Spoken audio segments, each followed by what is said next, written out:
All right. Hello, couple people. Thanks for coming.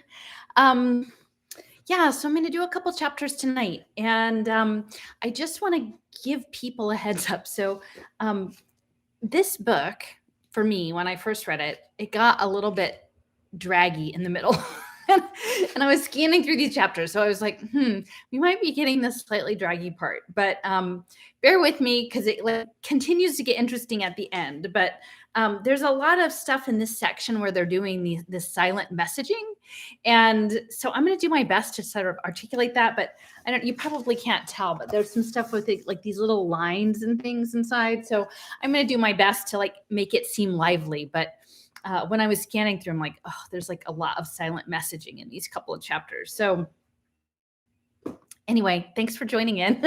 Oh, it's not that boring. I'm already down to one person. It'll be good. But anyway, I just want to sort of lay that out. I'll make it sound interesting. So anyway, thanks for joining in. Well, for the sake of the continuity, we will stick with it. So So chapter 14, this is Rainbow's End, Werner Vinge, where this is our 7th installment. And I do have a playlist of all the other chapters. So The Mysterious Stranger.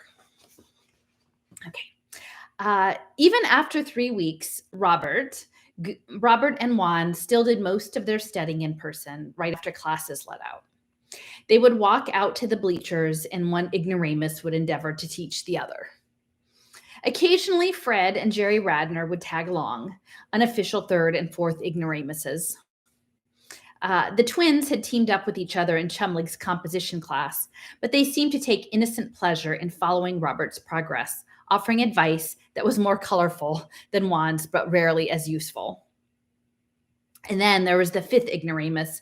Zhu Zhang had chickened out of creative composition, but she was still taking her other courses at Fairmont. And like Roger, she was learning to wear. Nowadays, she wore a frilly beaded blouse, another kind of epiphany beginner outfit. She was there in the afternoon when Robert and Juan ran into the Chileans. This was out on the track that circled the athletics field. No one else seemed to be around. The varsity team wouldn't be here for a while yet. Silent message, Mary to Juan. Hey, wake up, Orozco. Flag down. Close message. Juan to Mary. Sorry, I didn't see you. Closed message. Mary to Juan. You missed them yesterday. Flag them before they shift to the Radners. I told you these guys would make good practice. Closed message. Juan to Mary. Okay. Closed message. Hey, Juan said abruptly, Dr. Gu, Zhao, look, and he slipped an Inum capability to Robert's epiphany.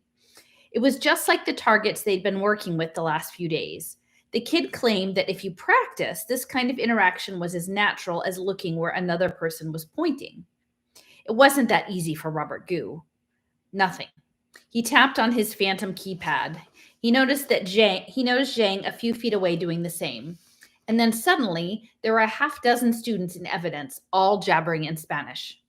Mary to Juan, Lena, and Zhu. Okay, I think Robert sees them. Close message. Lena to Juan, Mary, and Zhu. Okay, I see them. Can you, Zhu? Zhu to Juan, Lena, and Mary. No, not yet. I must. And then Mary to Juan, Lena, and Zhu. Don't worry. Don't try to message back, Dr. Zhang. You're not fast enough yet. Robert will get suspicious. Just talk out loud as if to him and Juan. Zhang was silent for a moment, her fingers still tapping. She was even worse at wearing than he was. But then she said, yes, I do see them. And she glanced at Juan Orozco. Who are they? Friends of Fred and Jerry from way south, Chile. Mary to Juan. Tell them to play Sink Monster. Close message. Juan to Mary. Okay. So Juan rattled in Spanish at the visitors, almost too fast for Robert to understand, something about helping beginners with a monster. The other Spanish was even less intelligible, but maybe that didn't matter. The visitors stepped back, and the space was filled with a shambling purple something. Chang laughed. I see that too, but the creature, it's not even pretending to be real. Robert leaned close to the lopsided vision. It's pretending to be a stuffed animal, with crudely stitched seams and tufts of stuffing peeking out from between the joints. But the vision was almost 7 feet tall, and when Robert approached it, it shambled back away from him. Robert laughed. I've read about these things. Lena to Juan, Mary, and Zhu. I looked it up, Zhu. You move, it moves, but each of you can only control a part of it. Close message. Oh. Zhu Zhang stepped forward, blocking the creature's retreat. Its rear legs stopped, but the front kept pushing, and it almost tipped over. Mary to Juan, message. Say the goal is to make it do a graceful dance. Close message. Juan said, the goal is we all cooperate to make it move. Dance around it, Zhu. And so she did, and music followed her motion, and the creature's rear legs re-engaged, and its butt seemed to track her march. The children from Chile thought it was hilarious. When Robert cocked his wrist and wriggled a beat, the music came up. Juan began clapping, and the beast's shoulders twitching to the music. And the children from the far south watched silently for a moment. They looked as solid as the real Juan and Zhu Zhang, but they were no more expert than most San Diego users. Their shadows went the wrong way, and their feet only had casual acquaintance with the surface of the lawn. But after an instant, the Chilean seemed to hear the music and begin clapping too. And now the critter's tail, their domain in the game, began pumping up and down. Robert expanded on his gestures, grabbing control of the creature's floppy claws. And for a moment, the monster danced in sync with the music, each gesture consistent.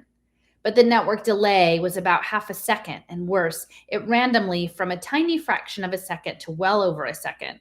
And the dance got wilder as errors were corrected and overcorrected until the tail was whacking the heel claws and the creature rotated onto its back and its legs flailed in random directions. Lena to Juan, Miri, and Zhu. That was fun. Damn, said Robert. But everyone was laughing and not at any particular victim, and one by one the faraway children disappeared until only the real people were left, Robert and Juan and Zhu Zhang. We could have done better, Juan. Lena to Zhu. See, he's always complaining. Give him another minute and he'll be making sly claims that you are to blame for everything that went wrong. Closed message. Juan was still laughing. I know, but the network link was basura más odiosa. There are game companies who give you cheap internet for free because it makes everyone so mad they upgrade to paying status. Well, then, why did we try? To practice, for fun. Robert remembered the inept international choir down at UCSD. We should have used a metronome. Can you bring these kids back? No, we were just like waving to each other, in passing. In passing, I didn't see them at all until you showed them to me. How busy is the ether? Robert slashed the air with his hand. How many realities burbled imminent? Out here in public, it's lots too busy to view all at once. There's probably 300 or 400 nodes in the line of sight of your epiphany. Each of those could manage dozens of overlays. In a crowd, there'd be hundreds of active realities, bazillions potentially. Mary to Juan, don't go there. My grandfather is smart enough to add up teeny tiny clues and guess at invisibles. Closed message. Juan to Mary, yeah? Well, you're making one clue yourself. Showing Ms. Gu visible to Zhu just confuses her. Look at how she avoids where you have Lena standing. The boy seemed to lose his train of thought. Of course, when there are just 2 or 3 people around, the laser traffic is mostly just a potential. They walked farther along the track, the boy demonstrating how to surf through the public views. Robert and Zhu Zhang practiced at his direction, sometimes achieving consensus view, and Zhang seemed more relaxed than the beginning of the walk. At least she was walking a bit closer to Juan and Robert. But Zhu didn't respond when Robert joked, I'd say we're getting to be truly awful. Lena to Zhu, see? Robert wondered at what a weird duck this Zhang woman was. Zhu Zhang was weird in other ways. Though she had dropped the composition class because she was too shy to perform in front of others, she loved the shop class. Every day she seemed to be playing with something new from the class inventory. That was the only time she was clearly happy, smiling to herself and humming, and some of her projects were obvious to the new Robert, and some he could make good guesses about, and she was happy to explain them. Maybe there aren't any user serviceable parts inside, she said, but what I've built, I understand. She was doing the equivalent of a student semester project every day and enjoying every minute of it. Zhu wasn't entirely crazy. Normally, she didn't show up when Robert Gu was teaching Juan. Robert had never taught children, and he didn't like incompetence. For all of Juan's good intention, he was both. And now Robert was pretending to teach him to write. It's easy, Juan, Robert heard himself say. Lies on top of pretense. Well, maybe not. Writing crap was easy. 20 years of teaching graduate poetry seminars had shown him that. Writing well was a different thing. Writing beauty that sings was something that no amount of schooling could teach. The geniuses must take care of themselves, and Juan Orozco was distinctly less able than the students of Robert's experience.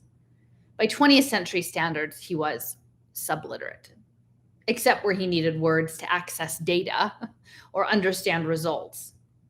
Okay, well, perhaps he was not subliterate. Maybe there were some other word for these crippled children. Paraliterate? I bet I can teach him to write crap too. And so they sat high in the bleachers, pounding words across the sky. Juan Orozco, oblivious to the runners below and the games far away, there came a time when he didn't play with his fonts anymore. There came a day when he wrote something that had affect and image. It was not utter crap. It was almost up to the standards of muddled cliché. And the boy stared into the sky for half a minute, and his jaw was slack. That is so bitchin'. The words, they make me see things. His gaze flickered sideways to Robert. A smile spread across his face. You with wearing, me with writing, we're getting really good. Perhaps equally so. And Robert couldn't help smiling back. Take a quick drink.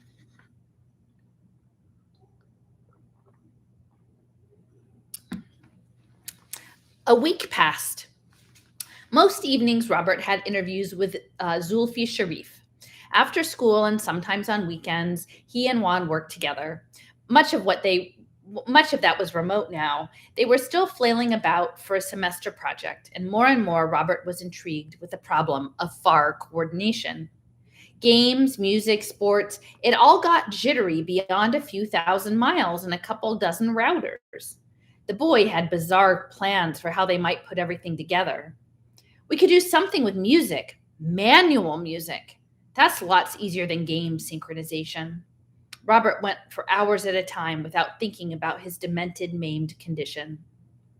These school projects were more interesting to the new Robert Good than Sharif's admiring interviews, and far more interesting than his occasional visits to UCSD. The library shredding had been temporarily suspended, apparently due to the demonstration and his own unintendedly dramatic appearance there. But without the demonstrators, the library was a dead place. Modern students didn't have much use for it. There was just Winnie's elder cabal up top on the 6th floor, rebels whose cause was suddenly on hold. Robert and Zhu Zhang had mastered most of the epiphany defaults, and now when he looked at a real object in just that way, explanation would pop up. And with the proper squint or stare at attendant icons, he got the added detail that he wanted. Look at the object in a different way, and he could often see through and beyond it. Zhu wasn't as good as Robert with the visuals, but on the other hand, if she didn't get flustered, she was better at audio searches. When you heard a word you didn't know, if you could tag it and then search, the results would appear automatically. That explained the marvelous vocabulary and equally marvelous screw-ups he noticed in the children's language. Mary to Juan, you should tell him that the non-defaults are a lot harder. Close message. Juan to Mary. Okay. Dr. Gu, you and Zhu are really good with the defaults, but we should work more on the non-defaults too. Zhang nodded. She was remote today, too, though not as realistically as Juan Orozco. Her image was perfectly solid, but her feet were melted into the bleacher bench in front of her, and occasionally he got glimpses of the background. Her apartment? He kidded her about that, but as usual, when he made a joke, it just made her even more quiet. Lena to Juan and Mary and Zhu. What? What did he see? Close message. Mary to Juan, Zhu, and Lena. Not to worry, Zhu has a good background filter. Besides, you're in the kitchen and she's sitting in the living room. Close message. Robert turned back to Juan. So, what are the most useful node faults? Well, there's silent messaging. The bit rate is so low, it works when nothing else does. Yes, I've read about SMING. It's like the old instant messaging, except no one can see you're communicating. Juan nodded. That's how most people format it. Lena to Juan, Mary, and Zoo. No, let the SOB learn SMING on his own. Mary to Juan, Lena, and Zoo. Please, Lena. Juan to Lena, Mary, Zoo. It's something else, something everyone uses, ma'am. Lena to Juan, Mary, and Zoo. I said no. He's already sneaky enough. The boy hesitated, but it takes a lot of practice to do it smoothly. It can be more trouble than it's worth if you get caught. Maybe he was remembering run-ins with his own teachers. Zhang sat forward on the bench. She was leaning on some invisible piece of furniture. Well, what are some of the other things? Lots of stuff. If you override the defaults, you can see in any direction that you want. You can qualify default requests, like to make a query about something in an overlay. You can blend video from multiple viewpoints, so you can be where there is no physical viewpoint, and that's called ghosting. And if you're really slick, you can run simulations in real time and use the results as physical advice. And that's how the Radners do so well in baseball. And then there's the problem of faking results if you hit a network soft spot or if you want the sender to look more realistic. The boy rattled on. But now Robert was able enough to record the words. He would have to come back to this. Lena to Juan, Mary, and Zoo. Silent message. The monster's eyes are glazing over. I think you've distracted him, Juan. Zoo said, okay, let's start with the easiest one. Well, that would be moving attention from face front. The boy talked them through some simple exercises.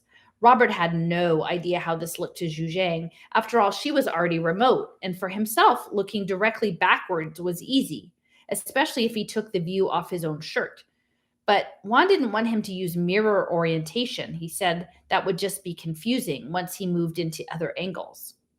This is all really complex. Without the defaults, things got very tedious. I'll spend my whole life just tapping in commands, Juan. Well, maybe if we use the I menus, Zhang said. Robert gave her an irritated look. I am. Lena to Zhu. Never criticize him. He'll be back at you when it hurts the most. Zhang's gaze dropped from his, and then he looked at Juan. I never see you tapping your fingers. Well, I'm a kid. I grew up with ensemble coding. Hey, even my mom mostly uses phantom typing. Well, Zhu and I are retreads, Juan, and we have learning plasticity and all that. Teach us the command gestures or the eye blinks or whatever. Okay, but this is not like standard gestures you've already learned. For the good stuff, everything is custom between you and your wearable. The skin sensors pick muscle twings that other people can't even see. You teach your epiphany, and your epiphany teaches you. Oh, wow, that's a little creepy. Robert had read about this. It turned out to be just as weird as it sounded. A cross between learning to juggle and teaching some dumb animal to help you juggle. He and Zhu Zhang had about 20 minutes to make fools of themselves before the soccer teams came out to play. But that was just long enough that now Robert could look all around himself with just a subtle shrug. Juan was smiling. You guys are really good for old folks, Zhu said, and Juan's smile broadened. Yeah, if you can do this, maybe I can learn to put words together. Look, I got to help my ma. She's running a tour this afternoon. See you all tomorrow, okay? Okay, said Zhang. I should leave too. How is that most gracefully accomplished? Ha, most graceful takes practice. But I wanted to look cool to anyone watching. He pointed at the teams routing about in the soccer field. For them, I mean. So how about if I iconify you and guide you, Dr. Zhang? Very good. Zhang's image collapsed into a ruby point of light. The boy stood and grinned at Robert.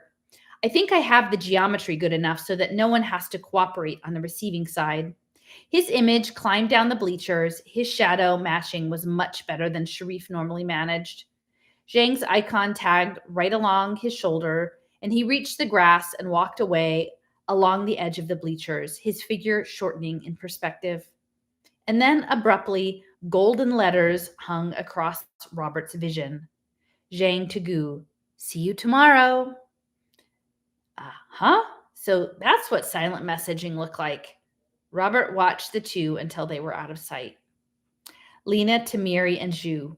Wow, I can't tell Juan's image from the real people. That boy is clever. Miri to Lena. Hey, he did okay. Robert had no more classes. He could go home now too. There were plenty of rides available. The cars flocked to the traffic circle when the children were going home, but just now Robert wasn't keen on getting back to Fallbrook. He saw that Mary would be arriving home in a few minutes. Bob was on watch duty tonight, whatever that meant. Any run-in with Mary would bring Alice Gu into action. Robert was amazed. He'd never thought his daughter-in-law was smooth and diplomatic. In a subtle way, she was scary. Or maybe it was simply that Robert realized that if Alice ever became determined, he would be exiled to Rainbow's End. He'd never been able to decide if that spelling was the work of an everyday illiterate or someone who really understood the place. There's no apostrophe.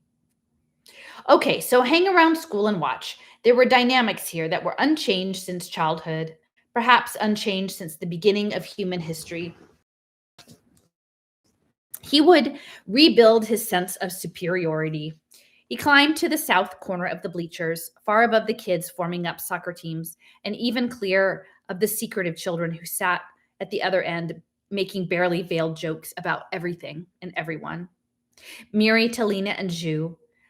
He should be going home now. Lena to Miri and Zhu. Not my monster.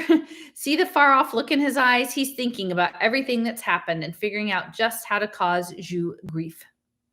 Zhu to Lena and Mary. He seemed pretty normal since he went crazy in shop class. Zhu to Lena and Mary. No, Lena, please use silent messaging. I know I just sat down by you in the kitchen table, but I want to get some practice. Close message. Lena to Mary. Sigh. Zhu's a dear, but she can be so obsessive. Zhu to Lena. Yoo-hoo, Lena. What are you typing to Mary? Closed message. The sun was lowering behind him, and the shadow of the bleachers extended partway onto the field. He had a naked eye view of most of the campus. In fact, the buildings looked like junk, the sort of thing you used to buy in mail order if you needed some extra storage in your backyard. But it wasn't all new junk. I mean, the school's main auditorium was wood, rebuilt here and there with plastic, according to the labels he called up in an overlay. It had originally been a pavilion for showing horses. Zhu to Lena and Mary. I think he's just training his epiphany. Focus on the soccer field. That looked like something from Bobby's school years, if you didn't mind the fact that there were no line marks or goals. Robert brought up the sports view, and now he could see the usual field layout. The soccer kids moved out on the field. They wore crash equipment, real helmets, unlike anything he remembered. The kids' high-pitched voices wafted direct to him without any magic of modern electronics. They circled around midfield, seeming to be listening to someone else. And with a whoop, the teams rushed towards each other, chasing what? An unseen ball? Robert searched frantically through his options. He saw a flickering parade of possible overlays. Aha! Now the team had spectacular uniforms, and there were umpires. In the bleachers, there was a scattering of adults. Teachers? Parents? What you'd expect for a contest that was more a class event than a varsity sport. Zhu to Lena and Mary. What is the game? Mary to Lena and Zhu. Egan soccer. Zhu to Lena and Mary. He's just watching the game, Lena. Lena to Mary. Zhu. Maybe. Zhu to Lena. Mira. I think Juan is right about him, Lena. Let me talk to him. You'll still be covered. Zhu to Lena. Don't be that way. Robert still couldn't see the soccer ball. Instead, the field was now covered by a golden fog. In places, it came almost to the players' waists. Tiny numbers floated within the mist, changing with the thickness and brightness of the glow. And when the players of opposing teams rushed into close contact, the glow flared brightly, and the children would angle around at each other as if trying to line up a kick. And then the light would erupt like an arc of wildfire across the field. Zhu to Lena and Miri. What about Sharif, Mary? You use him to talk to Robert, right? Mary to Lena and Zoo. Yes, I thought Sharif would be a perfect cat's paw. He has the right academic background to talk to Robert, and he has terrible personal hygiene. It was easy to take him over. I mean, the trouble is, so did somebody else, and mostly we're just getting in each other's way. Zoo to Lena and Mary. Well, I've lost all the close up views on your grandfather. Mary to Lena and Ju. Well, we've lost local audio too. That was seamless. I didn't know Robert was that swift. Lena to Mary and Ju. I warned you. One child broke away from the others and raced along the golden fire, somehow guessing just where and when it would flare up. The girl gave an odd, flailing kick and landed on her rear, and for an instant there was a light in the nearest goal so sharp and intense it was as if all the fog had suddenly coalesced into the fuzzy image of a soccer ball, and everyone was shouting, even the phantom adults in the bleachers. Robert made a grumpy noise. Even something as simple as a schoolyard game didn't make sense. He pulled at his cuff, trying to get a clearer view. It's not your fault, my man. You're seeing properly. The voice seemed to be coming from right beside him. Robert glanced over, but there was no body to keep the voice company. He stared into empty space, and after a moment, the voice continued. Just look at the scoreboard. Everything is fuzzy about this game, even the score. On the big scoreboard facing the bleachers, the goal was recorded as .97. Oh, I do think that should be rounded to 1. That was excellent. I mean, near certain goal the girl kicked. On the field, the teams had retreated to their sides. Another phantom kickoff was in progress. Robert kept his eyes on the action below, and he didn't reply to the helpful voice. You don't recognize the game, do you, Professor? It's Egan soccer. See, a reference floated across his vision. Everything anyone would want to know about Egan soccer. On the field, 3 kids had fallen over and 2 had collided. Of course, the voice continued, it's really just an approximation of the ideal. I'll bet, said Robert, and he almost smiled. The stranger's tone was confiding, the speech affected, and almost every sentence was a mild put-down. It was a pleasure to run into a type he understood so well. He turned and looked into empty space. Run along, kid. You're a long way from being able to play head games with me. I don't play games, my man. The reply started out angry and segued back to patronizing good humor. You are an interesting case, Robert Goo, and I am used to manipulating people, but usually through intermediaries. Now, I am much too busy to chat with bottom dwellers directly, but you intrigue me. Robert pretended to watch the game, but the voice continued. I know what's eating you up inside. I know how much it bothers you that you can't make poetry anymore. Robert couldn't suppress a start of surprise. The invisible stranger gave a little chuckle. Somehow he had distinguished the movement from Robert's natural twitchiness. No need to be coy. You can't disguise your reactions here. The medical sensing on school grounds is so good that you might as well be hooked up to a lie detector. I should just walk away. Instead, he watched the soccer match, for a few moments, and when he was sure he had a proper control of his voice, he said, You are admitting to a crime, then?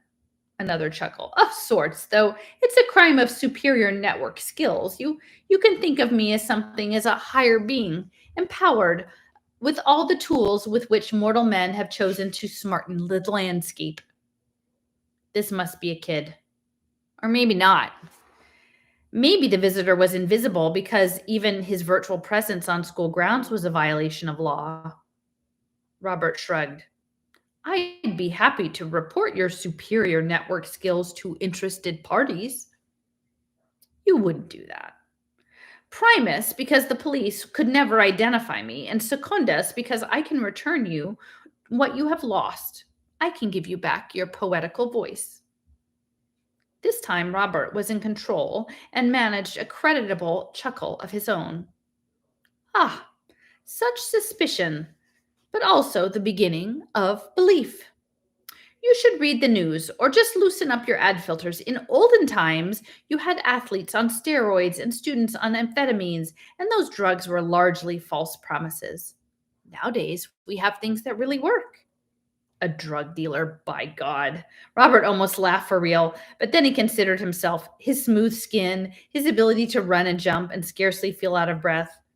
What's already happened would be magic by the standards of my past life, and yet this must be a drug dealer. But so what?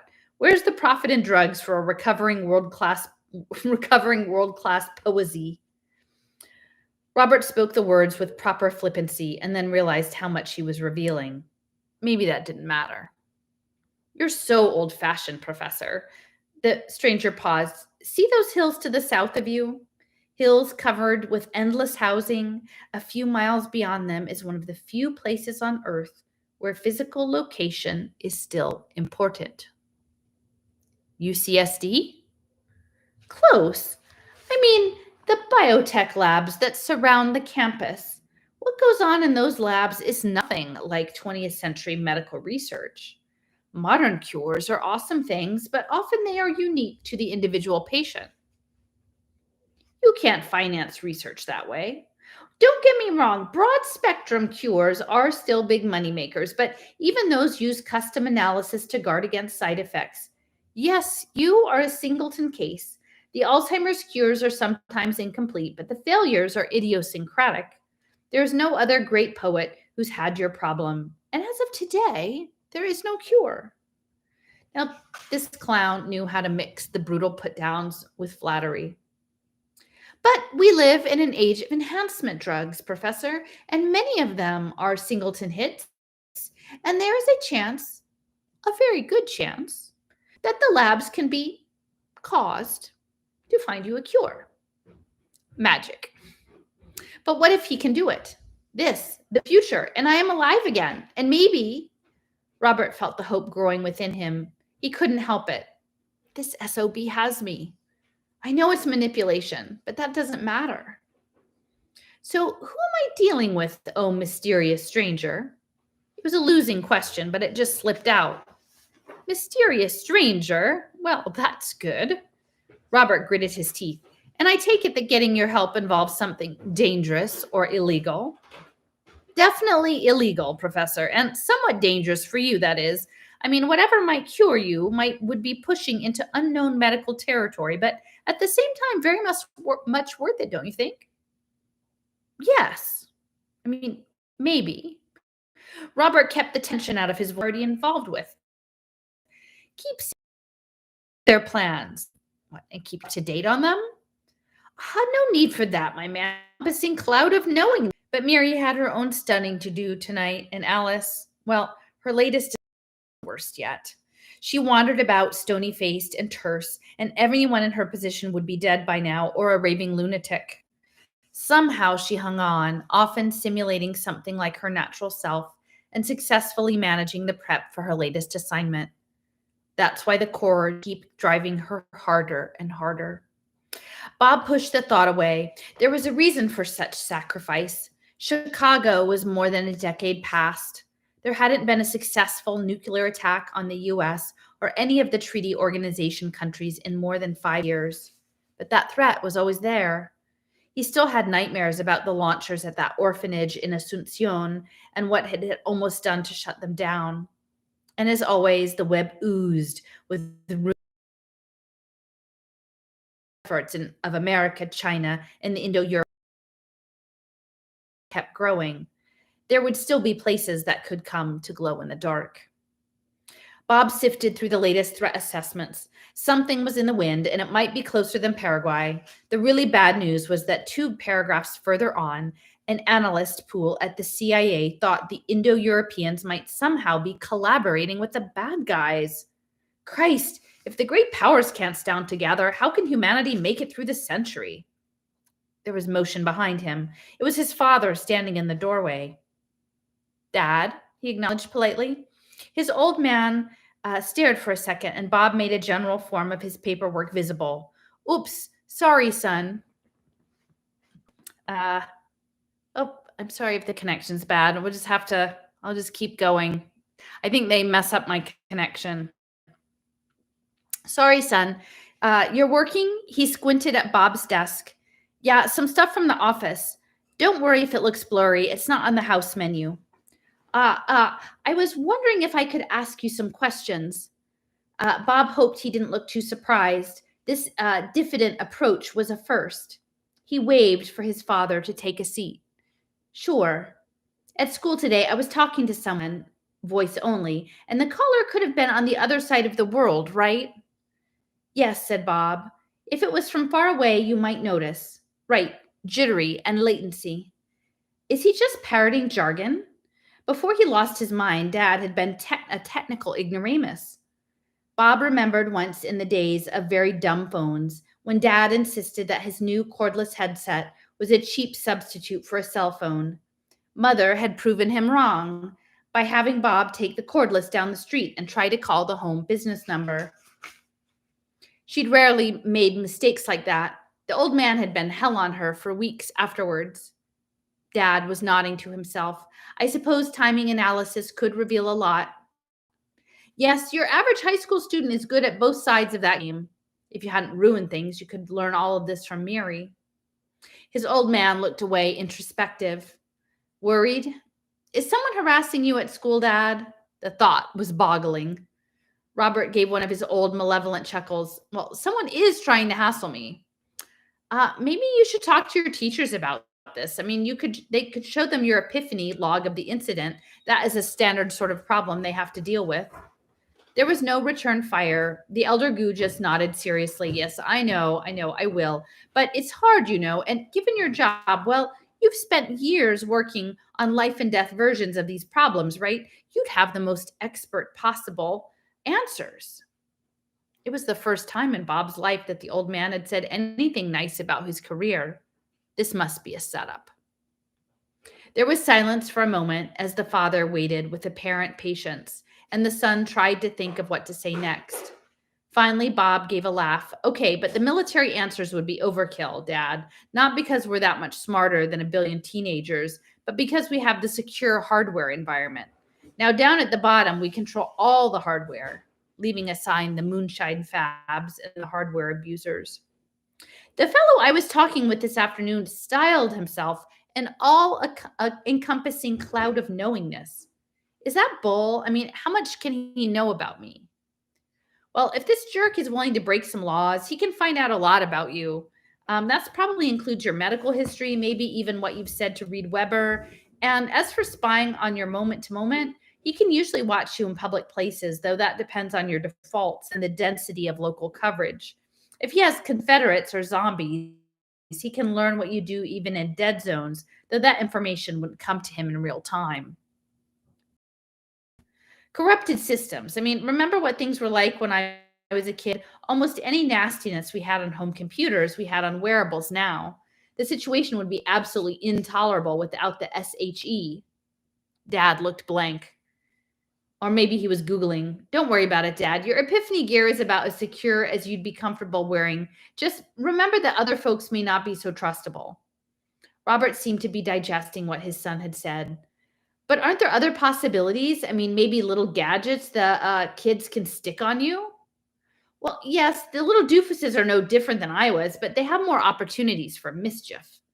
Um, Last semester, it had been the crawling up your skin spider cams, and for a while, the gadgets had been a goddamn mechanical infestation.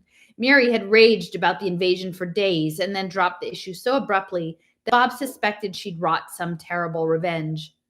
Well, then that's why you should always come into the house through the front hall. We have a good commercial bug trap there. Just you and I talking here as private as your epiphany can be. So, what exactly is this fellow hitting you up for? You're from so far outside the school scene, I can't imagine you're being successfully hassled. By God, Dad actually looks shifty. I'm not really sure. I think it's just a hazing in the new kids get. And he gave a little smile. Even when the new kid happens to be an old fart. Thanks for the advice, son. Sure thing. The old man sidled out of the room, and Bob's gaze followed him into the hall and up the stairs to the privacy of his room. Dad was definitely a man with things on his mind. Bob stared at the closed bedroom door for a moment, wondering at life's inversions and wishing he and Alice were more like some folks, the ones who snooped on their miscellaneous dependents. So I don't know if any of you guys are like in the message, if this connection is super bad. I could call off early or keep going. I don't know. Is there anybody who's in the messages who might let me know if this is cracking up too badly?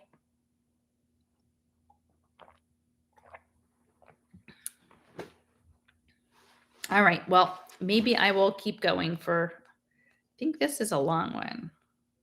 Oh gosh, this looks really long. Nope, that's got to be 2 chapters. One sec. Just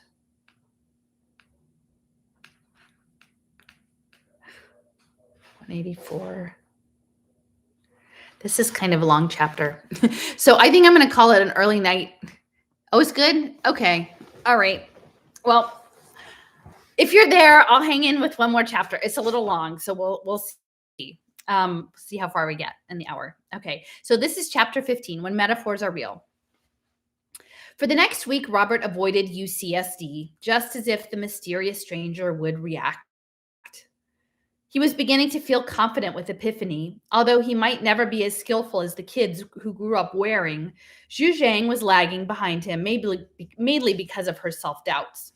She had refused to wear for 3 days after one particularly mistaken gesture had dumped her into, well, she refused to say what, but Robert suspected it was some kind of porn view. The language in the Gu Orozco project, while not poetry, had risen above the level of egregious noise. Robert had a surprising amount of fun working with video effects and network jitter. If the project had been shown in the 1990s, it would have been taken as a work of genius.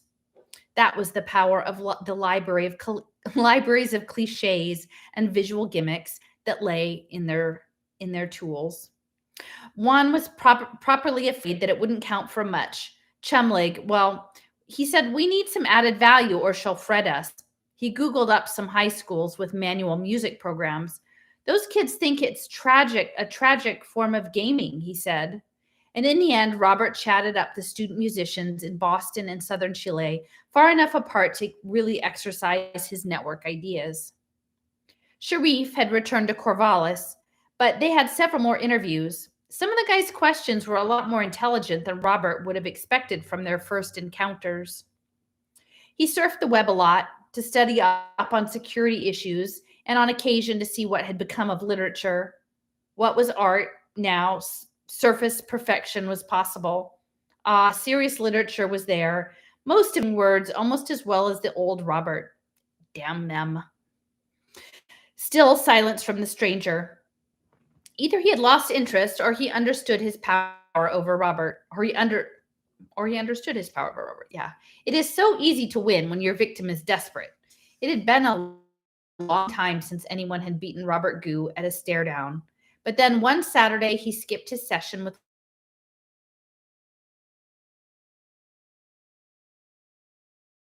up on the way. Thank you for accepting my call, Professor Gu. The image sat down on the car seat, part of its butt disappearing into the cushions. Zulfi didn't see, part of its butt disappearing into the cushions. Sharif looked pained. Robert raised an eyebrow. You're complaining. Not at all, not at all. But you see, sir, it's possible that perhaps I've allowed my wearable to become somewhat corrupted. It's possible that I'm subject to a degree of hijacking.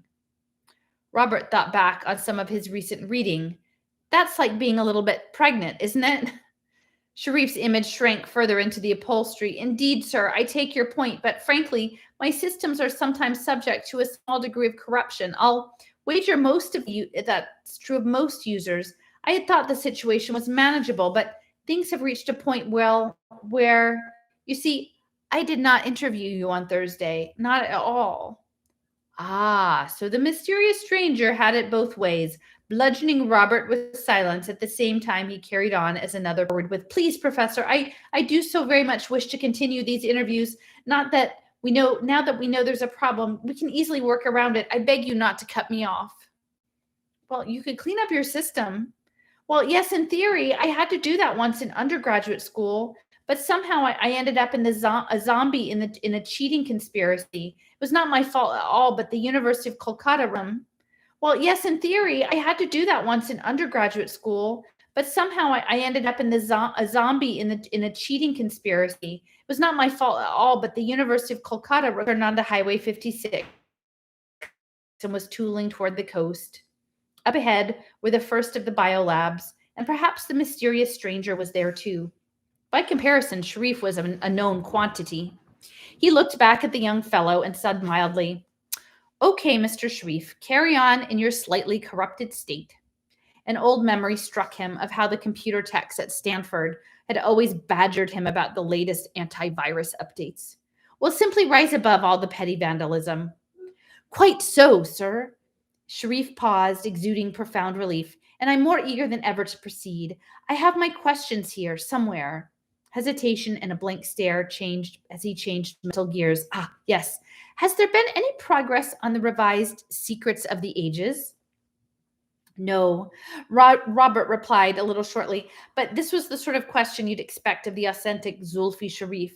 Robert mellowed his answer with some half-truths. "I'm still doing high-level planning, you know." He launched into a long discussion of how even though Gaian poetry was sparse, its creation required infinitely precise planning. He said things like that in the old days, but never laid it on quite so thickly as now. Sharif ate it up. "So, over the next weeks, I'm going to be visiting my old friends, in the library, and that will give me some insights into the plight of the vanquished aged. You're welcome to come along. If you watch carefully, you might learn some things about how I work, and afterwards, I'd be happy to critique your conclusions." The younger man nodded eagerly. "Wonderful. Thank you." Amazing. The thrill it was to have someone look up to him, even if it was a sort of no talent that he had shielded himself against all through his earlier life. This must be how poor Winnie worked it, using big words and pomposity to fool the even less inspired. Robert looked away from Sharif's image and tried to keep his smile from turning predatory. And when Sharif gets smarter, I'll know it's the stranger.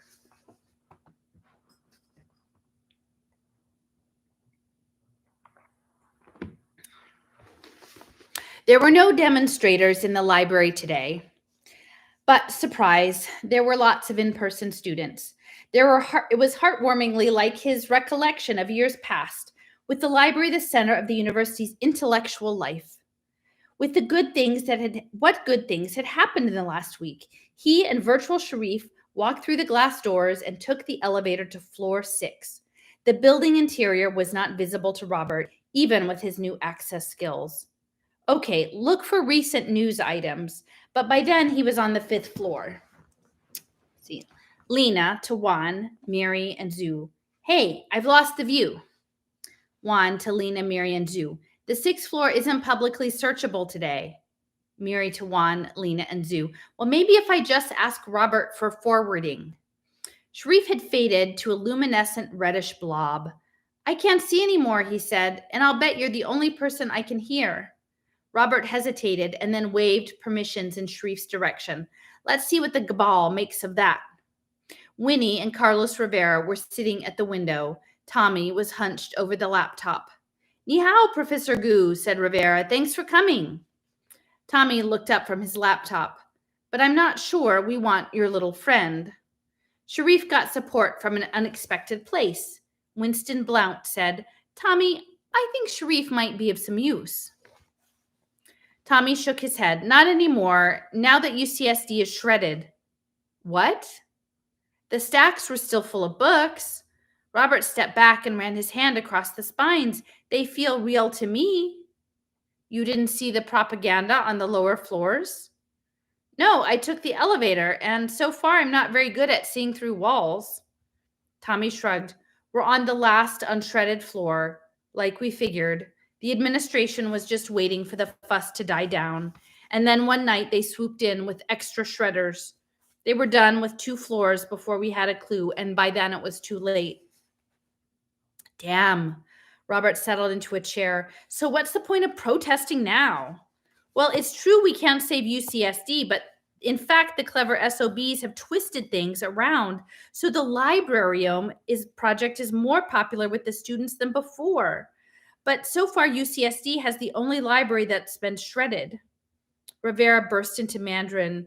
Dui danshi taimen ju hui dui quitade. He hesitated, seeming to notice the blank looks. Sorry, I meant to say they still need to destroy the other libraries for cross-checking. The data reduction and virtual reassembly will be an ongoing project, tending asymptomatically towards perfect reproduction. Robert noticed that Tommy Parker was watching with a faint smile. Do you have a plan? I ain't saying nothing while Sharif is here. Winnie sighed. Okay, Tommy, go ahead and shut him down. Sharif's rosy glow moved a little ways from the stacks. It's all right. I don't want to be a prop. And the glow vanished. Tommy looked up from his laptop. He's gone, and I've dead zoned the 6th floor. He pointed an LED at the edge of his ancient-looking laptop. Robert remembered some of Bob's claims, even the Homeland Security hardware. Don't tell Robert. He patted his computer. Genuine Paraguayan inside shipped just before they shut the fabs down. He gave them a shifty grin. And now it's just us, unless one of you is wearing dirty panties. Blount looked pointedly at Robert. Or unless one of us is a fink. Robert sighed. This isn't Stanford, Winston. But what if the mysterious stranger were actually a cop? That would have occurred to him before. He pushed the thought away. So what's your plan? Well, we've been reading The Economist, said Rivera. Huertas International is on shaky ground. Delays here at UCSD could force him to dump the whole project. He stared at Robert through his thick spectacles. You could see images flickering around in the things. Even though they've shredded almost everything here? Dewey, the young man leaned forward in his T-shirt. It showed a torrent of worried faces. It's like this. The Librariome project isn't just a video capture of pre-millennium books. It's not just the digitization. It goes beyond Google and company. Huertas intends to combine all classical knowledge into a single object situational database with a transparent fee structure. Oh, wow, that's kind of crazy because that's what I've been talking about today. Wow. Object situational database. Well, this was beyond Robert's newfound nerdiness. He stared over Rivera's head, trying to look up the term, and nothing was coming back. Tommy's dead zone. Yeah. Rivera took a stare at his disbelief. It's really not that much data, Dr. Gu. A few petabytes. The main thing is it's very heterogeneous compared to similar sized data sets in most applications. Of course, your point? Well, from the corner of his eye, he saw a smile come to Winnie's face. The guy knew Robert was blowing smoke. So, Rivera continued, the Huertas collection will contain almost all human knowledge up to about 20 years ago, all correlated and connected. And it's the reason Huertas is paying the state of California to let him commit this atrocity. Even the first rough compilation could be a gold mine. From a project start 6 weeks ago, Huertas International has a 6-month monopoly on the librariome they're creating. That 6 months with sole access to real insight on the past. There are dozens of questions that such a resource might resolve. Who really entered the Intifada? Who is behind the London art forgeries? Who is the oil money really going in the latter part of the century? I mean, some answers will only interest obscure historical societies, but some will mean big bucks, and Huertas will have exclusive rights to this oracle for 6 months. But he has to get the data put together, said Winnie. If Huertas loses a few weeks, there'll be hundreds of organizations that decide they may as well wait till the monopoly runs out, when they can get an even more complete answer for free. It's worse than that. Chinese Informagical has dibs on the British Museum and the British Library using a much better equipment than Huertas has, and the Brits have shown more gumption than UCSD, but their digitization is due to begin any time now, and if Huertas gets any further behind, he and the Chinese will be in a price war for the sale of first looks. A regular death spiral. Tommy's amusement was without malice. He had always been fascinated by how things came apart. Robert remembered in the 1970 brush fires, teenage Tommy had been out in East County helping with communications, but also enjoying every minute of the disaster. So, why does the stranger want me in on this? Blount chuckled. Confused, Robert? Back at Stanford, Winnie wouldn't have dared such an open jibe, at least not after the first year. But now the only comebacks Robert could imagine were adolescent sarcasm. So he replied mildly, "Yes, I'm still in the dark." Blount hesitated, sensing one of the old Robert's traps. "The point is that we're talking about doing Huertas and the Librarium Project serious harm. We're past legal recourse, so anything that depends on delaying the enemy must involve criminal behavior. Got it?" "Yes, we really are conspirators." Rivera nodded. "And that by itself is a felony." Well, Tommy laughed. "So what? I just subverted the DHS Snoop layer. That's a national security rap." "I don't care if we're talking high treason," said Robert, "if I can get back my song. I mean, you know what a lover of books I am." The others nodded. "So what is the plan?" Blount gestured to Tommy. The little guy said, "Do you remember our underground hikes in the 70s? Yeah, they were fun in a brain damage sort of way." Tommy's grin broadened. "You're telling me the steam tunnels are still in use?" "Yep. In the 90s, that type of construction went out of style. There were lots of new buildings that weren't connected. And by then, the aughts, the folks wanted to have extremely high rate comms. And the bioscience people wanted authentic specimen transport. And these guys had lots of money. Even more so nowadays," said Carlos.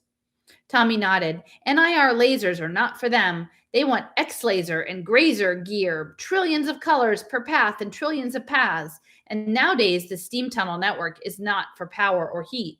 Now there are branches extending under Torrey Pines Road to Scripps and Salk. I hear you can walk out under the ocean a short ways, though heaven knows what they're doing out there. To the east, you can get into every single one of the biotech labs." Suddenly, Roger saw why the mysterious stranger was interested in the Elder Cabal. Aloud, he said, "Well, what does this have to do with the Librarium Project, Tommy?" "Ah, well, you know that Max Huertas made his fortune out of biotech. He owns some of the biggest labs in North America, including one just a few thousand feet northeast of us. It wasn't easy for him to modify his genome software to support the Librarium Project. Okay, so he's storing Shredda in vaults under the north side of campus. And he's not done with them. The shredding's got him plenty of images, but the coverage is not complete. He's got to scan and rescan where there were problems in the first pass. And now, if this weren't his time limit, he'd be better just to sit down and wait till the next victim library goes up in shreds and use that for cross-checking. But he's in a rush. That storage is also part of what Huertas's propaganda," said Winnie. "When they're done with the rescans, the Shredda will be safely preserved in the Huertas vaults for the sake of archaeologists of future generations." And some of our faculty actually bought into that. "Well," said Rivera, "there's a small amount of truth to the claim. The paper will last longer in cooled nitrogen than it will on library shelves." Winnie waved his hand dismissively. "The point is, the books have been destroyed, and Huertas is going to destroy more libraries if he's not stopped. Our plan is—" He looked around and seemed to realize that he was on the edge of prison time. "Our plan is to break into the steam tunnels and go where Huertas is storing the Shredda. Tommy has come up with a way to make that Shredda unreadable." What? "We're protesting the destruction of the library by destroying what's left?" "Just temporarily. I found an incredible aerosol glue. Spray it on, and the Shredda will just be like a huge chunk of particle board. But after a few months, the glue will just sublimate away."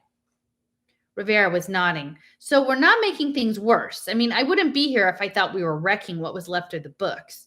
Huertas' scheme is unnecessary brutality, trying to grab everything when a slower approach would be just as good.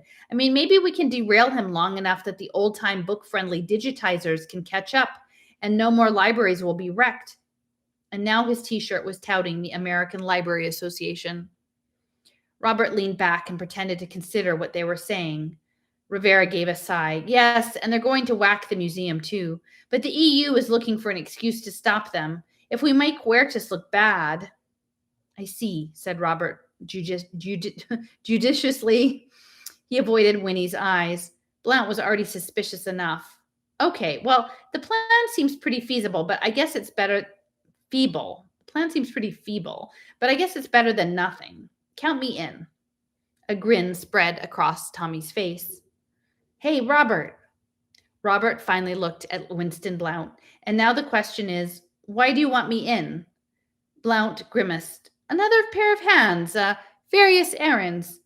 Tommy rolled his eyes. The fact is, we couldn't dream of doing this before you showed up.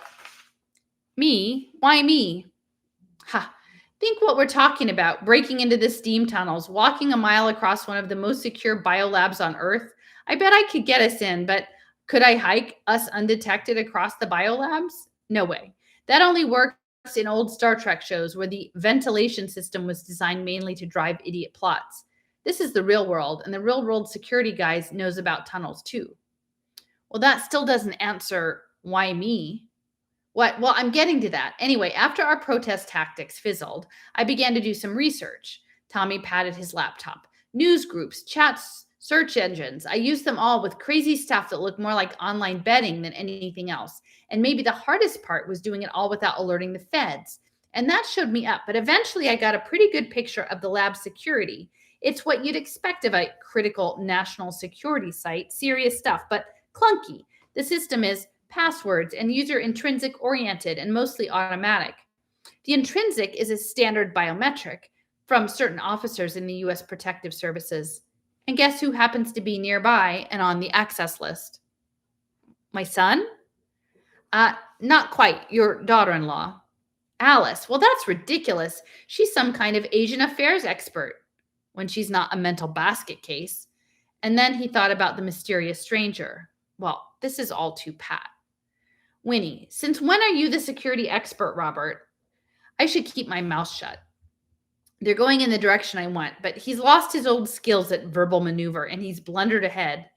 Information like this doesn't turn up in a Google search. Tommy shook his head, but there was a look of pity in his eyes. The world has changed, Robert. Nowadays, I can get answers in ways that would have been impossible 20 years ago. 100,000 people all over the world collaborated in my search, in little bitty parts of it that no one ever recognized. Wow. The biggest risk is that my results are simply bogus. Disinformation is king nowadays, and even when the lies are not deliberate, there are various fantasy groups out there trying to torque reality around to their latest adventure game. But if we're getting fooled, it's not an easy, ordinary con job. There are details and corroboration that come from too many independent sources. Oh, Robert made him sound impressed. And in fact, he was impressed. Maybe the stranger could deliver. They talked for about half an hour, but nothing more specific was said about the betrayal expected of Robert. Tommy had other tasks for them. They needed some university passwords and some voice fakery. The entrances to the steam tunnel were embedded in concrete now. There was no ground level entrance as there had been 50 years ago when the construction was underway. And there was a problem with Tommy's aerosol glue. The glue? Tommy looked faintly embarrassed. Well, it doesn't exist yet, but it's almost been invented. Tommy had broached the concept with an ornamental gardening forum, crossed that with some VCs, and the Ornamental Shrub Society of Japan was even now working with some Argentine biologists to create the final form of the aerosol. The product should exist in less than 2 weeks. Its first showing to be in the Tokyo plant training exhibit. A leader of advanced product was about to be up-exed to Tommy shortly before that. He looked back at Robert's incredulity. Hey, this is just what hacking is like these days. It was past 3 p.m., and the shadow of the library had stretched into the east, drowning nearby buildings. The 4 conspirators were done for the day. Tommy stood. We can do it. We might not even be caught, but if we are, so what? It'll be just like the old days. Carlos Rivera got up more slowly, and it's not like we're harming anything. Tommy put a finger to his lips. I'm lifting the dead zone, gentlemen. He typed on his laptop, and the LED on the top edge of the case was extinguished. They were all silent for a moment, trying to think of safe things to say. Okay, Rivera glanced at Robert. What would you like to see? What the library has done with the empty stacks? You mean what Tommy had said was propaganda? Rivera gave a wan smile. Yes, but it's beautiful in a way. If it had been done after a gentler digitization, I would have loved it without reservation. He led them around the floor, past the elevators. The stairway entrance had the best ambiance. Winston Blount grimaced. but Robert noticed he was tagging along. The stairwell was dimly lit. The naked eye view showed concrete walls, seamed here and there with the silvery lines he had seen from the outside. And as he stepped through the doorway, Robert's view shifted to some sort of standard enhancement. Now the lighting came from gas mantle lamps in the walls. The shadowed concrete was gone. Those walls were built from large stones squared with chisels and fitted together with scarcely room for mortar. Robert reached out to touch the wall and snatched his hand back as he felt slippery stone, not clean concrete.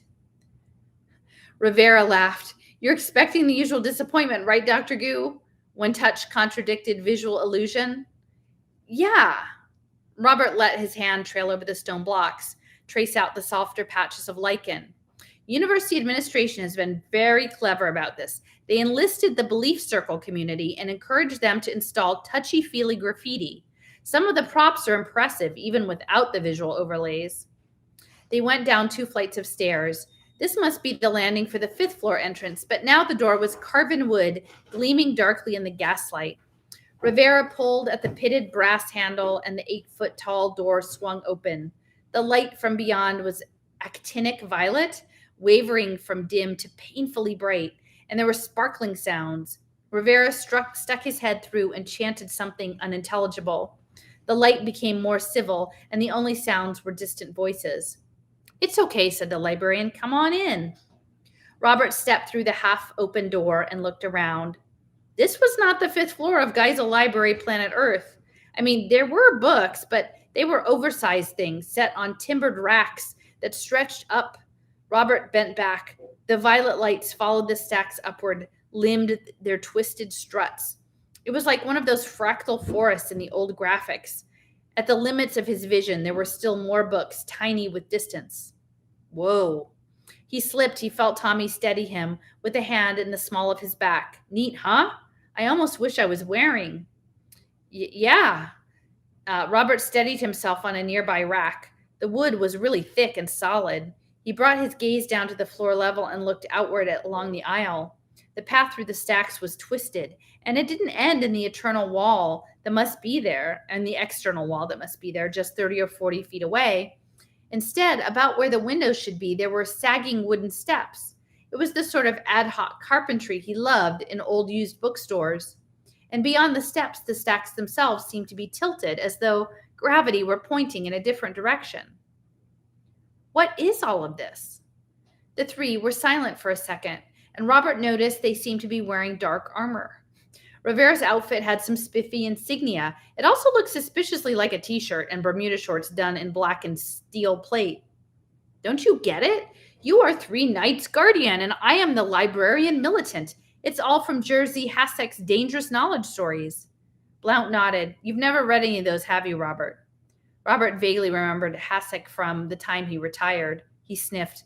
"I read the important things." They walked slowly down the narrow aisle. There were side paths. These led not only left and right, but up and down. Snake-like hissing sounds came from some. In others, he saw Knight's Guardian hunched over tables that were piled with books and parchment. Light shone into their faces from the pages of open books. Illuminated manuscripts, indeed. Robert stopped for a closer look. The words were English, printed in cracked Gothic script. The book was some kind of economics text. One of the readers, a young woman with overgrown eyebrows, glared briefly at the visitors and then gestured into the air above. High in the stacks, there was a thump, and a 4-foot-wide slab of leather and parchment came tumbling down. Robert hopped backward, almost stepping on Tommy, but the falling book came to a hover just within the student's reach. The pages riffled themselves open. "Oh," Robert backed carefully out of the alcove. "I get it. There are digitizations of what has been destroyed so far." The first pass digitization, bastard modern administrators got more good press out of this than all the rest of their propaganda put together. Everyone thinks it's so clever and cute, and next week they'll shred the 6th floor. Rivera led them outward, toward the sagging wooden stairs. Not everyone is happy. The Geisel estate, Dr. Seuss, didn't go along with the university on this. "Good for them," Blount kicked at the timbered stacks. "Our students might as well go to Pyramid Hill." Robert gestured in a way that was supposed to revert vision to unenhanced reality, but he was still seeing purple light in ancient leather bound manuscripts. He tapped the explicit reversion signal. Still no onset of reality. I'm stuck in this view. Yep, unless you take off your contacts or declare a 911, you can't see what's really here. And that's another reason for not using Epiphany. Tommy waved open his laptop like some talisman. I can see the illusions, but only when I want them. The little guy walked down another side path, poking at a book that groaned on the floor, and there stepping into an alcove to look at what the patrons were doing. This place is so cool. When they reached the wooden stairs, Rivera said, "Be careful, these things are tricky." About halfway down, the steps tilted, and the perspective was all askew. Winnie went first. He hesitated at the twist. "I've done this before," he grunted almost to himself. "I can do it." And he stepped forward, starting to stumble, and then stood straight, but tilted compared to Robert and company. When Robert reached the threshold, he closed his eyes. The Epiphany default was to drop all overlays on eyes closed, so he was briefly immune to the visual trickery. He stepped forward, and there was no real tilt, just a simple turn. Tommy came right after him. There was a big grin on his face. "Welcome to the Escher wing," he said. "The kids just eat this up." At the bottom of the stairs, there was another 90-degree turn, and Parker said, "Okay, now we're walking back toward the building's utility core, only we have the feeling that we're wandering through unending books." Books ahead, books behind, and off to the side, hidden in alleys, books above like chimneys disappearing into purple light. He could even see books below them where the rickety ladders seemed to drop off into depths. If Robert looked at them with slightly averted vision, the lettering on the spines and covers gave a black light glow. Violet, almost too deep to see, but very clear with the Library of Congress codes, cryptic and rune-like. The books were the ghosts, or maybe the avatars of what had been destroyed. They made sounds, groaning, hissing, whispering, conspiring. Deep in the alleyways, some of the books were in chains. "Gotta watch out for Das Kapital," said Rivera. Robert saw one of the tomes. The word fits for once. Pulling at its chains, the links ringed loudly on massive eye bolts. Yep, dangerous knowledge yearns to be free. Some of the books must be real touchy-feely props. The students in one alley were piling books together. They stood back and text nuzzled into each other in an orgy of flapping pages. So that's bibliographical synthesis? Rivera followed his gaze. Yeah. They started out as a scam, Dean Blount said, for something to endear the shredding project to the public. We represent books as near living things, creatures that serve and bewitch their readers. Terry Pratchett and then Jerzy Hasek has been playing on that theme for years, but we didn't really appreciate the power of it. We had some of the best Hasek belief circles helping with this. Every database action has a physical representation here, just as in Hasek's library's militant stories. Most of our users think this is better than standard reference software. Winnie looked back at them. He had gotten far enough ahead that he seemed foreshortened, as if he was seeing him through a telescope at great distance. He waved in disgust. "That's the betrayal, Carlos. You librarians don't approve of the shredding, but look what you've done. These kids will lose all respect for the permanent record of the human heritage." Tommy Parker was standing behind Robert. He muttered gleefully, "Winnie, the kids had already lost all respect." Rivera looked down. "I'm sorry, Dean Blount. It's the shredding that's evil, not the digitizing. For the first time in their lives, our students have modern access to pre-millennium knowledge." He waved at the students down in the alley. "And it's not just there. You can reach the library from the net, just minus the touchy-feely gimmicks. Huertas is allowing limited access without charge, even during his monopoly period. This is just the first pass digitization, and only HB through HX. But we've had more hits on our pre-millennium holdings in the last week than we've had in 4 years, and much of the new business is from faculty." "Hypocritical bastards," said Winnie. Robert looked at the students in their alcove. The sex between books had ended, but the books had floated in the air over the students' heads, and the pages sang out in tiny voices to volumes still unsearched. Metaphor incarnate. They trooped back to the utility core. It turned out to be several times farther than Robert remembered. The staggered aisles must take them around the center to the real fourth floor. Finally, they were in sight of the 8-foot-tall doors. After everything else, the carven wood was quotidian reality. Even the floor had flattened into something solid and normal looking. And then that floor shifted under his feet. What? Robert flailed out and fell against the wall. Books shifted on their shelves, and he remembered that some of those were just as real and heavy as they looked. Lightning flashed in pulsing arcs. Rivera was shouting in Mandarin something about a fake earthquake. Whatever it was, the swaying and shifting were real. A groaning sound came from below, and bats rushed back and forth in the air above. The swaying diminished, cycled around like a dancer doing a little jig. And then it was over. The floor and walls felt as steady as they had been in Robert's grad school years. Tommy climbed back to his feet and helped Winston Blount up. All okay? Blount nodded dumbly, too shaken for sarcasm. It's never done that before, said Tommy. Carlos nodded. He said something about trying something new today. Tommy patted the librarian on the shoulder. Hey, man, you're talking Chinese. Rivera stared for a moment and responded, still in Mandarin, but faster and louder. It's okay, Carlos. Don't worry. Rivera was still talking, but in bursts, repeating, Am I speaking English? Is it English? Just keep going, Carlos. You'll be okay. Robert and Winnie brought up the rear. Blount was squinting his eyes in that exaggerated way of searching. Ha! The bastards were even using the stability servos to shake the building, see? And for a wonder, Robert did see. All the practice was paying off. Yes! The Geisel Library was one of the few buildings not replaced after the Rose Canyon quake. Instead, they built active stabilization into the old frame, and so the admin thought this would give a little extra realism. We could have been killed, said Blount. They were at the 3rd floor. Coming up the other way was a group of students. At least Roger assumed they were students, since they were laughing and most had chosen monstrous forms. The two groups slid past one another, and the oldsters silent until the students had disappeared above them. Tommy said, What triggers the rock and roll, Carlos? Rivera weaved around an armoire that was built into the wall, and now he shouted, Am I speaking English yet? Oh, yes, thank God. Sometimes I dream I get stuck forever. He walked several paces, almost crying with relief, and then the words came streaming out. Yes, I understand your question. I'm not sure what triggers the fake earthquakes.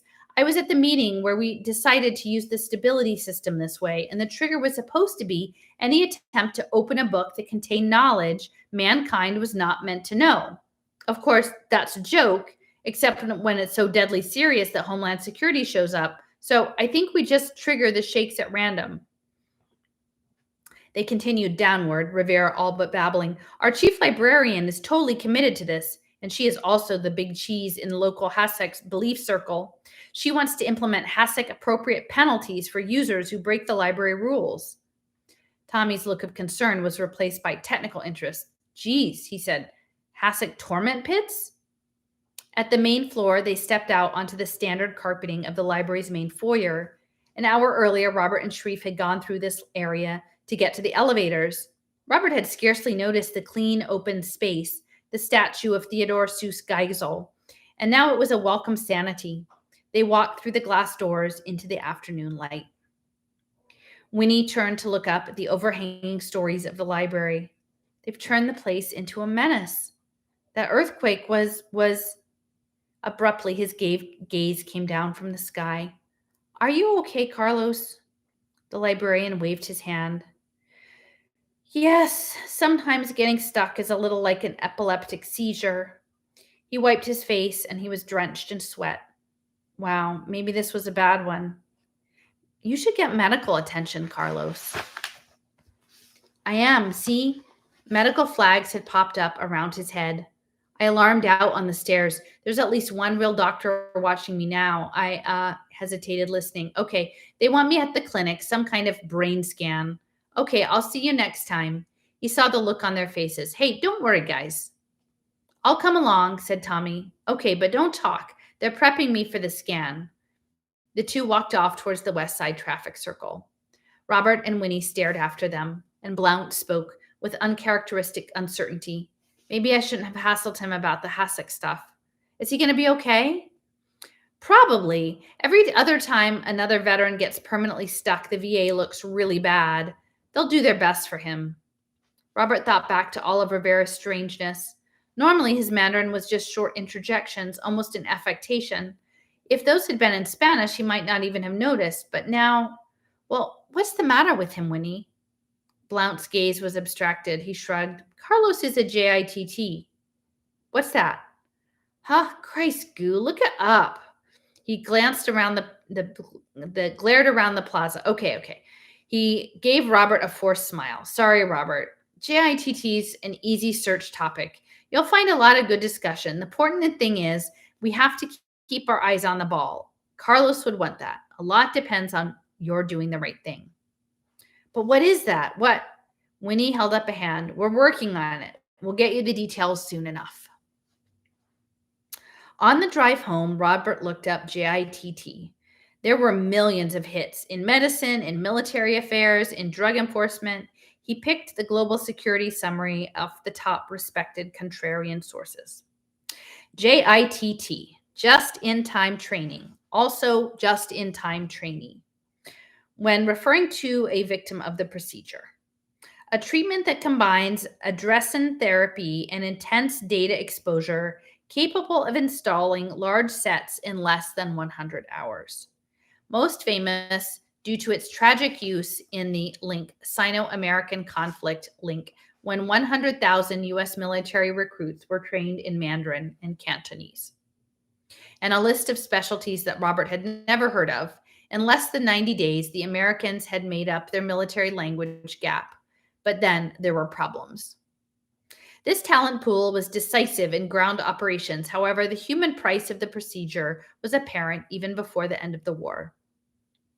Robert Gu, and perhaps every student, had dreamed of shortcuts.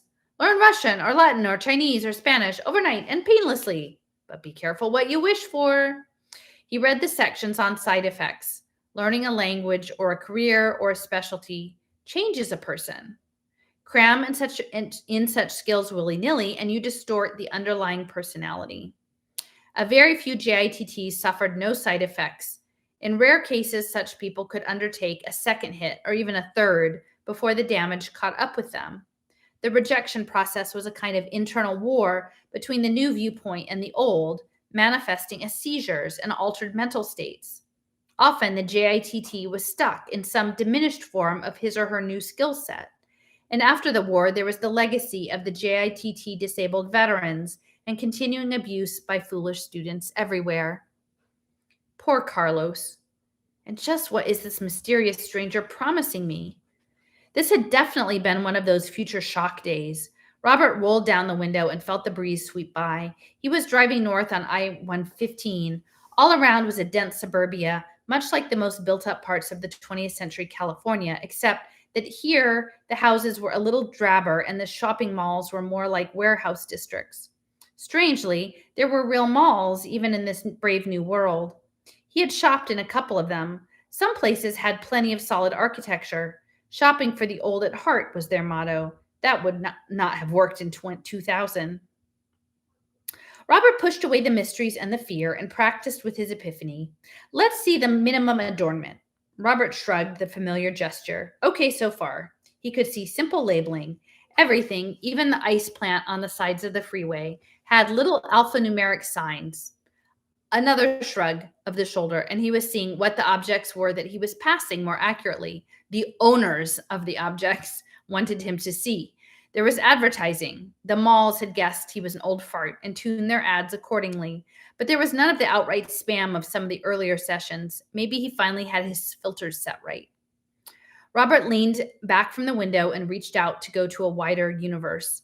Colored maps appeared before his eyes. There were realities that were geographically far away, not overlaid on San Diego at all. Those must be like the cyberspace crap of the 80s and 90s. And finally, he got a window on the promised public local reality only. Yeah, only 200,000 of them for this part of San Diego County. He chose at random. Outside the car, the North County hillsides were swept clean of the subdivisions. The road had only 3 lanes, and the cars were out of the 1960s. He noticed the tag on the windshield of the car, now a Ford Falcon, San Diego Historical Society. Bit by bit, they were reconstructing the past. Big hunks of the 20th century were available for people who wanted those simpler times. Robert almost stayed with this view. It was so near his own grad school years. It was so comforting. It also occurred to him that these history fans might be allies of the Librarium project. With Huerta's database in place, they could proceed even faster with their reconstructed nostalgia. He brought up the control window. There was something called continuous paratime traversal, or maybe he could pick on a particular writer. There was Jersey Hasek. No, he'd seen enough of a little knowledge for today. How about Terry Pratchett? Okay, the subdivisions were adobe now, and his car was an artfully contorted carpet. Swooping down a grassy slope a moment ago had been the grade north of Mountain Meadow Road. In the valley ahead, there were colorful tents with signs painted in a cursive script that made the Roman alphabet look vaguely like Arabic calligraphy. There was a scrap of ocean visible in the long westward tending valley, and sailing ships? Robert Gu had read one Pratchett novel. His recollection was that the action mainly took place in a city that resembled medieval London, and this was different. He tried to see into the tent city. Miri to Lena and Zoo. I have him again. Zoo to Miri, Lena. Wow, you're driving right next to him. Miri to Lena and Zoo. No, this is coupled together from the hills and various car cams. Zoo to Miri and Lena. He seems to be looking around. Miri to Lena and Zoo. I have a lock on Sharif's persona. We've got Robert all to ourselves. Lena to Miri and Zoo. This is ridiculous. Miri to Lena and Zoo. Okay, so now that I'm Sharif sitting right beside Robert, oh darn. Someone gave a polite cough and Robert twisted around. It was Sharif sitting on the far side of the passenger seat. Didn't mean to surprise you, Professor. The vision smiled ingratiatingly. I tried to reappear earlier, but there were technical difficulties. That's fine, said Robert, wondering vaguely if Tommy was still interfering. Sharif waved the landscape around them. So what do you think? It was the land of San Diego with a little more water and different people, a different civilization. I thought I was dialing into one of the Terry Pratchett stories. Sharif gave a shrug. Well, you got the main Pratchett belief circle all right, at least for San Diego. Yes, but Robert waved at the grassland. What's Ankh Morpork? Where are the slums and the dives and the city guard? Sharif smiled. Mainly in London and Beijing, Professor. It's best to fit one's fantasy to follow something like the underlying geography. Pratchett writes a whole world, and this here is what fits San Diego. Sharif stared for a moment. Yes, this is Abu Dajib. You know, the Sultanate he put south of Sumarbad in the Fiery Crow. Oh, the Fiery Crow. Written after after I lost my marbles? Yeah. It's immense. I imagine someone writing about such a place, but no one man or even a movie company could put together all of the... Robert shrank back from the window as a woman on a winged iguana flew by. He slipped into a real view and saw a highway patrol cruiser speeding past. Sharif chuckled. It's not the work of one man. There's probably a million fans who have contributed to this. Like a lot of the best realities, it was also a commercial effort. The most successful external cinema of 2019. In the years since, it's just gotten better and better, an act of love on the part of the fans. Robert had always resented the millions that went into the film industry and the writers who got rich from it. I'll bet Pratchett's made a pretty penny off this stuff. Sharif gave a smirk. More than a hassock, not as much as Rowling, but the micro royalties do add up.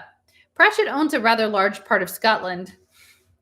Robert shifted away from the Pratchett imagery, and there were others, Tolkien views and things he couldn't recognize even from the labels. What was SCA? On the SCA vision, the suburbs were transformed into villages behind walls, and there were castles on the higher hills. The county parklands looked fierce and forested. Sharif seemed to be following his imagery. He jerked a thumb at the Los Pumas Valley Park sliding on the right. You should see the Ren fairs. They grab the whole park, sometimes run pretend wars between the barons of the hilltops. It's excellent, my man, truly excellent. Robert turned and took a close look at Sharif. The match to his earlier appearance was perfect except for the smart-ass grin on his face. And you're not Sharif. The grin broadened. I was wondering if you'd ever catch on. You really must learn to be more paranoid about identity, Professor. I know you've met Zulfi Sharif in person, and that is the graduate student you think it is, and just the groveler he seems. But he doesn't have good control. I can show up as Sharif whenever I please. Well, that's not what you said a few minutes ago. Sharif frowned. Well, that was different. You've got other fans, and one of them is not fully incompetent. Huh? Robert thought for a second and then forced a smile. Well, then perhaps you'd better have some password, or I don't blurt out all your secrets to the wrong Sharif, eh? The mysterious stranger didn't look amused. Well, very well. When I first say my man, that will trigger a certificate of exchange, and you don't have to do a thing. And now Sharif's face has a faint greenish tinge, and his eyes had a slant that had nothing to do with epicanthic eye folds. He smiled. You'll see your Ginny now and know it's really me. And so, what did you think of Tommy Parker's plan? Ah, Sharif, stranger Sharif, leaned toward him, but there was a feel of emotion in the faux leather seat. I am everywhere, and I appear, however I wish, to produce the results I wish. Despite all of Tommy's cleverness, I was there. He stared into Robert's eyes. Hey, at a loss for words, are you, Professor? And that's your whole problem, isn't it? I want to help you with that, but first you have to help me. Robert forced a cool smile. A winning reply was nowhere to be found. The best he could do was, you're promising me a miracle without showing me a particle of evidence. And if it's JITT you're offering, I'm not buying. That's not what creativity is about. Sharif sat back. His laugh was open and pleasant. Very true. JITT is a dread miracle. But happy miracles are possible nowadays, and I can make them. His car had left the freeway. It drove the winding way along Retche Road. There were only a few minutes from West Fallbrook and Bob's place. The mysterious stranger seemed to watch this scenery for a few moments. And then, I really wanted to get a head start on things today, but if you insist on hard evidence. He gestured, and something flashed in the air between them. Normally, that indicated that data had been passed. Take a look at these references, and here's proof that I was largely behind the breakthroughs described. I'll take a look and get back to you. Please don't take too long, Professor. What your merry crew is planning is dead on arrival without your prompt help, and I need that if I am to help you. His car turned onto Honor Court and slowed to a stop just beyond Bob's house. It wasn't even 4:30, but the ocean haze had moved in, and things were getting dark. Little clusters of children were playing here and there on the street. God only knew what they were seeing. Robert stepped into the chill air, and there was Mary pedaling on a bicycle up the street toward him. They stared at each other awkwardly. At least Robert felt awkward. Normally they don't see each other except with Bob or Alice. In the old days, I never would have felt an instant's discomfort for blasting this child. But somehow the concerted anger of Bob and Alice and Mary's own stiff-necked courtesy made him very uncomfortable. I can't stay here, owing children who should owe me. Mary slid off her bike and stood beside him. She was looking into the car. Robert glanced at the departing vehicle. He could see Sharif sitting in the back seat. Maybe she could go too. That's Zulfikar Sharif, Robert said, rushing into an explanation like a guilty soul he was. He's interviewing me about the old days. Oh, she seemed to lose interest. Hey, Mary, I didn't know you had a bike. She walked the bike along beside him. Yes, she replied seriously. It's not good for transportation, but Alice said I need exercise. I like to ride around Fallbrook and game out the latest realities. Thanks to the miracle of epiphany, Robert could guess what she was talking about. In fact, it's not really my bike. This is Bob's from when he was younger than I am. Well, the tires look new, but his eyes traveled over the aluminum frame, the peeling green and yellow paint job.